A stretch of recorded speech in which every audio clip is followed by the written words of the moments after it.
Zimbabwe, 2006. No water in the taps, but people take advantage of a burst water main in the capital city, Harare. No affordable food in the shops. The sweepings from the road might provide something to stave off the hunger. Constant electricity cuts, and people gather twigs from the bush and cook in the open.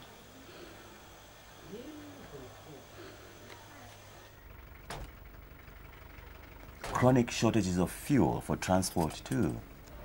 Queues stretching out for days on end. Essential services can no longer deliver. There are queues for everything. And after that, more queues.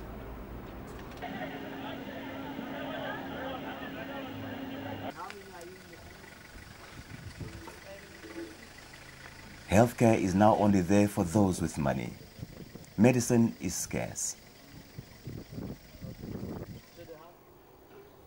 Money itself is scarce.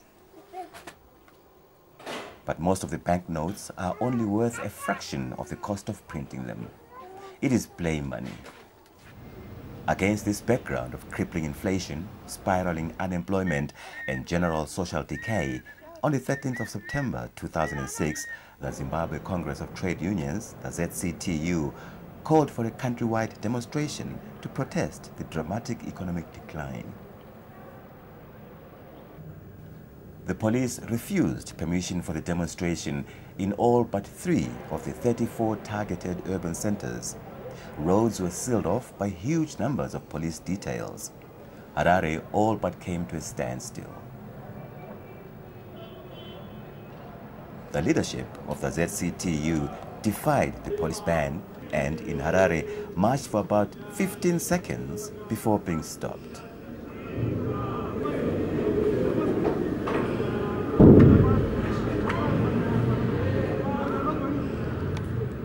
What happened next stunned those who witnessed it and later shocked the world as the news broke of the union boss's arrest and later brutal torture in police custody.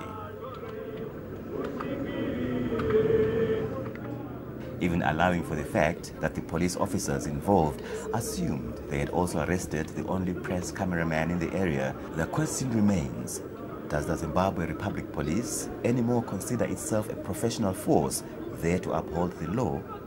And from whom does its members take orders when acting with such impunity?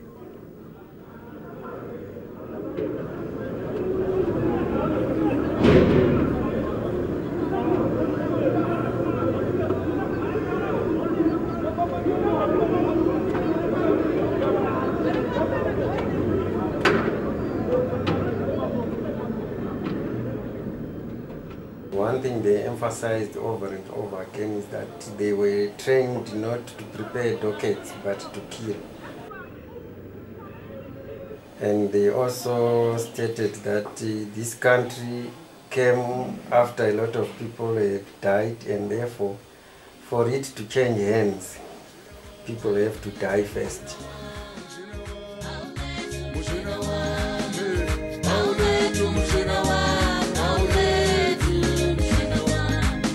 Is it about those who carried the guns?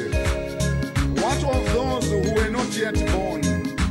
Those of us who were even too young to go and fetch firewood? What is a patriot? What is patriotism? Is it a title or an honor? Who are the sellouts? Who are the enemies of the state? Who are the unpatriotic citizens? What is patriotism? What is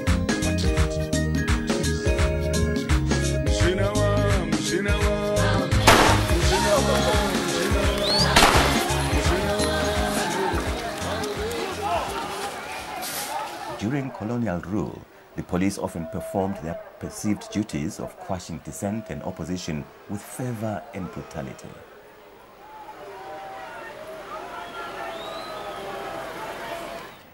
Since independence, this has not always been the case.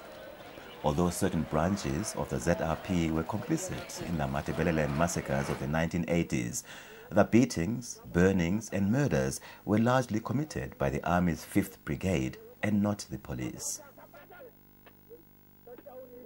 The first signs of serious disaffection with government after the Unity Accord was signed in 1987 was centered around the student movement, protesting against corruption and the introduction of a de facto one-party state. The police quelled the demonstrations with tear gas, sometimes heavy-handedly. But there was provocation on both sides.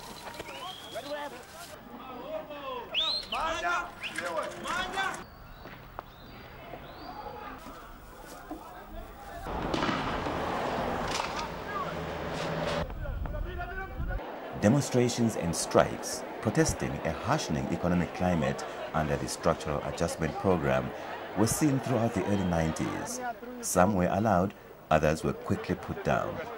None could be described as brutal, although tear gas was increasingly becoming the ZRP's weapon of choice.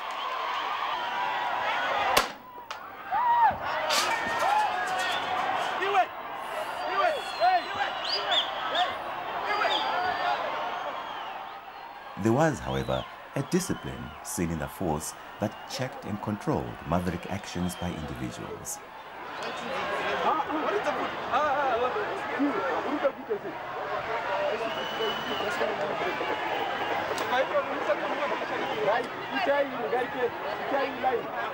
Do another line, form another line. Form line here. Form another line here. Form another line. The Churu Farm eviction exercise of October 1993, a politically motivated cleanup operation, was overseen by heavily armed police. Human rights organizations, lawyers, and the press were all kept out despite a court order ruling the evictions illegal. These people are represented by two lawyers. They're not even allowed. We've been told, they're given instructions not to allow you members of the press. I'm just filming him, that's it. You're going to pack your car. But the Minister of Home Affairs, Tumiso Tabengwa, was at pains to deny police involvement. It is a figment of your own imagination. I've stated categorically that no one has yet been evicted from that farm. They were abusing people. What did they do? They said you must take all your belongings within 30 minutes' time. There is no one who has come out with evidence of a policeman giving orders to the people at Chulu Farm to get out. They ignored the court. When the police came, we are just forced to push out. And they say that if you do not push out, all your property will be damaged or destroyed. The minister was telling blatant lies, demonstrating perhaps the state's desire not to be seen as oppressive or using undue force. But demonstrations, mainly by students, were on the whole allowed to go ahead, tolerated by the police, albeit in increasingly large numbers.